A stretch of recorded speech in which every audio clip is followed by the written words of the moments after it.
Moonee Valley, home of some of Australia's greatest racing moments, and arguably the greatest, seeing Winx win her 4th Cox Plate. Here on the 27th of October, it's going to be a very different night. It's about the grassroots of the racing industry. It's the kiddies' turn. They're going to take their place here at the Valley. Yeah, there's something really magical about the Valley. I think watching Winx have that record here was so extraordinary. So the first pony race we came, the kids were just blown away that they could even be at the Valley. Even on the training day, they were all just, you know, beaming from ear to ear. So it's a special place. We talk about pony racing, but why did you start it off? I just felt that our industry was really disconnected from those young people that would really form the major part of our industry. Obviously, racing, you've got the gambling side on one side and then the horse side on the other. And so I just felt that here we were with this whole equestrian space and racing, and we weren't talking to one another. So it was really just to engage young people and give them a taste of why we love this sport so much, you know.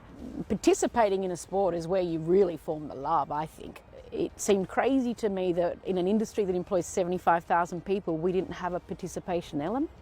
We didn't even have a marketing strategy to reach those people as our future staff. And I'm not talking about future customer base, I'm talking about those of us that run the industry from behind the scenes. They're the people that we want those authentic horse people for.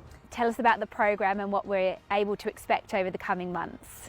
So we're going state by state, running taster days, which is a way to engage lots of young people and just teach them about careers and also about their horse health and their own fitness and all of that sort of thing. And out of those taster days, we select a number of people that we invite to a training day, and that's where it gets a little bit more intense, and we sort of put them through their paces, and then from that we select the final field for the race day. Little Jack for Amber Carla, races clear, won it by 9 lengths. So we've just recently done a race in Brisbane as the first one. And the first and second place getters go through to a final. So we go Brisbane, Melbourne, Perth, Sydney, Magic Millions, Adelaide, back to Sydney for the finals. So you'll see 10 or 11 of the best of those riders from all of those qualifying races. So it's like a State of Origin series. And then they'll all travel to Sydney for the final. The level of riding, have you found that it's been high class at the pony clubs? Have you found that there is a big pool of kids that you can pick from? Yes, very varied abilities, all lovely kids. Working with the kids is really fun. What I love about this is it's just, we say to the kids, there is a competition element to it, but it's just about experiencing this, and so we just tell them to have fun. And I said, we take the racing out of it and just have a really lovely day, and then we go to the jockey rooms and the stewards' rooms and show them everything. So it's a racing flavour kind of day, more so than it is racing. Have you found that they have been interested more so in racing after that? Oh, very much so, yeah. They're following on social media different things, and we're connected to them in that way. And it's funny, when I handed out the silks for the first race day, none of the riders in those two categories had ever heard of Gay Waterhouse or Winx. So when they get their silks of who they're representing, then they go away and they're asked to research those silks and those colours and those horses those people have raced. So, you know, to me, Winx and Gay Waterhouse transcend racing. So the fact that those children, who are some of the best riders in their state, haven't heard about the stars of our sport, we've got a job to do. They're ready to go. Ruby Fraser's ready on Leo, and away they go. So this is about where the bigger category ponies are going to start.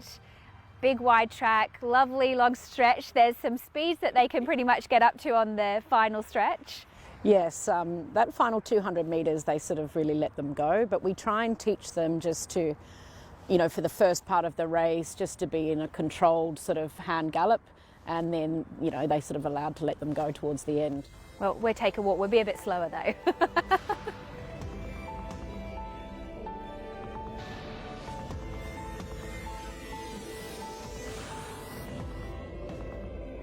A great go here on the outside, Loxy, the inside, Lexi on the inside for Antonio Maggiolo, and on the outside, Loxy for Ayla Cliff, and they hit it, and Lexi. The reactions are just unscripted. the recent Brisbane race, Antonio saluted, which was pretty amazing, pretty illegal. Chris Wallace said he'd pay the fine, but it's really unscripted. They're just pretty overwhelmed, but generally they say to us that is the greatest thing they've done on a horse ever, greatest event they've ever been to or participated in. So that was why we developed the series, is because that was the feedback. So some kids, you know, sometimes the winners, they'll cry, sometimes the losers will cry. It's tears of happiness, it's tears of being just overwhelmed by emotion and the occasion.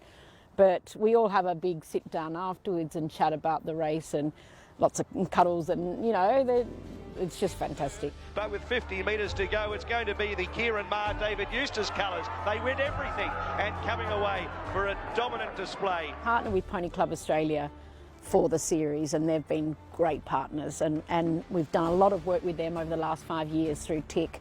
We've been their major sponsor of their National Pony Club Championships and just trying to support them as an organisation.